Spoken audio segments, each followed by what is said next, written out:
ഒരു സിനിമാ കലാകാരന് ലഭിക്കാവുന്ന പരമോന്നത ബഹുമതി നേടി നിൽക്കുകയാണ് മലയാളത്തിന്റെ ലാലേട്ടൻ. ഈ ഒരു സമയത്ത് എങ്ങനെയാണ് കാണുന്നത്? ഭയങ്കര സന്തോഷം എന്ന് പറയുന്നത് വെച്ചാൽ നമുക്ക് മലയാള സിനിമയുടെ കിട്ടിയ ഏറ്റവും വലിയ സന്തോഷം എന്ന് പറയുന്നതാണ് ഈ അംഗീകാരം. കാരണം വെച്ചാൽ ഇത് ഇന്ത്യൻ സിനിമയിലെ ഏറ്റവും വലിയ അംഗീകാരമാണല്ലോ. അത് ഇങ്ങനെ നമ്മുടെ സ്വന്തം ലാലേട്ടനെ തേടി എത്തുന്നു പറയുമ്പോൾ ഒരു മലയാളി എന്ന നിലയിൽ, ഒരു നിർമ്മാതാവ് എന്ന നിലയിൽ, സിനിമയിലുള്ളവരെന്ന നിലയിൽ, എല്ലാ തരത്തിലും സ്വന്തം ചേട്ടൻ എന്നുള്ള നിലയിൽ എല്ലാ തരത്തിലും ഇതിലപ്പുറം സന്തോഷമില്ല. ഇന്നലെ മുതൽ അതിൻ്റെ ഏറ്റവും വലിയ സന്തോഷത്തിലാണ്. അപ്പോൾ ചേട്ടനാണെങ്കിലും അതിൻ്റെ ചേട്ടൻ ഇത് എന്ത് പറയണമെന്ന് അറിയാൻ മേല. കാരണം ചേട്ടന് വിശ്വസിക്കാൻ കഴിയാത്തൊരവസ്ഥയിലാണ് ഇപ്പോഴും.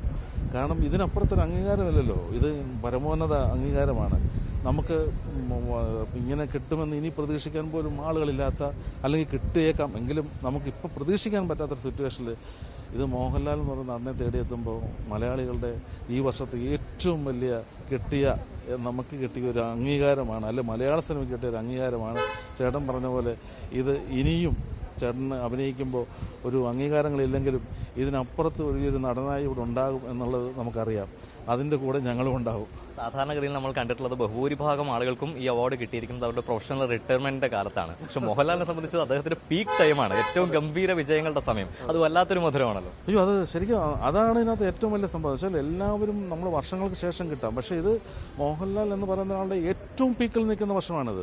അപ്പോൾ അങ്ങനെ ആ പീക്കിൽ നിൽക്കുമ്പോൾ ഇങ്ങനെ ഒരു അംഗീകാരം കൂടെ കിട്ടുന്നു. പിന്നെ ഇതിന് മുകളിൽ അംഗീകാരമില്ല എന്ന് പറയാൻ പറ്റില്ല. ഞാൻ ആഗ്രഹിക്കുന്നത് ഇതിന് മുകളിൽ ഭാരതരത്നം ഉണ്ട്, അതുകൂടെ കിട്ടട്ടെ.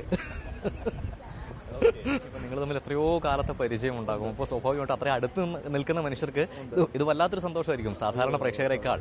തീർച്ചയായിട്ടും. ഞാൻ ഇന്നലെ അറിയുമ്പോൾ ട്രിവാൻഡ്രത്താണ് ഉള്ളത്. ഞാൻ രാവിലെ ട്രിവാൻഡ്രത്ത് നിന്ന് ചേട്ടനെ ഇന്നലെ തന്നെ സംസാരിച്ചതിന് ശേഷം ഞാൻ അപ്പം തന്നെ പോകുന്ന വെച്ചാൽ എനിക്ക് ചേട്ടൻ്റെ ഈ സന്തോഷവും സ്നേഹവും ഒക്കെ, അല്ലെങ്കിൽ ഞങ്ങളെപ്പോലുള്ളവരൊക്കെ കൂടെ വേണമെന്ന് ആഗ്രഹിക്കുന്ന ഒരാളാണ്. ചേട്ടൻ എല്ലാ സന്തോഷങ്ങളിലും എപ്പോഴും സുഹൃത്ത് ബന്ധത്തിന് കൂടുതൽ വലിപ്പമുള്ളവരാണ്. അതുകൊണ്ട് അത്തരം ആളുകൾ കൂടെ ഉണ്ടാവണമെന്ന് ആഗ്രഹിക്കുന്ന ആളാണ്. അപ്പോൾ അതുകൊണ്ട് ഓടി ഇവിടെ എത്തുകയാണ്. കാരണം നമുക്കിതിൽ അപ്പുറത്ത് സന്തോഷമില്ലല്ലോ.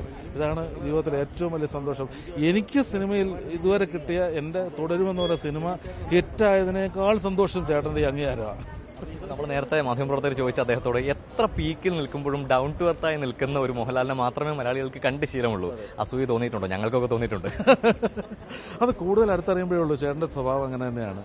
ചേട്ടൻ ഒരിക്കലും അങ്ങനെ എന്ന് വെച്ചാൽ വളരെ സത്യസന്ധനായ, അല്ലെങ്കിൽ വളരെ ആളുകളോട് പെരുമാറുന്നതിലൊക്കെ വളരെ ഒരു ആരെയും ഇപ്പോൾ എല്ലാവരും പറയുന്നില്ലേ മോനെ എന്നുള്ള, മോനെ എന്ന് വിളിക്കുന്നത് ഒരാളുടെ പേരറിയാത്തപ്പോൾ അയാൾക്കൊരു വിഷമം ഉണ്ടായിരിക്കാൻ വിളിക്കുന്ന, അല്ലാതെ അത് മനഃപൂർവ്വമല്ല. അപ്പോൾ അങ്ങനെ വിളിക്കുന്ന ആരെയും ഒരു എന്തെങ്കിലും ഒരു വിഷമം പോലും ഒരാൾക്ക് ഉണ്ടാകരുത്.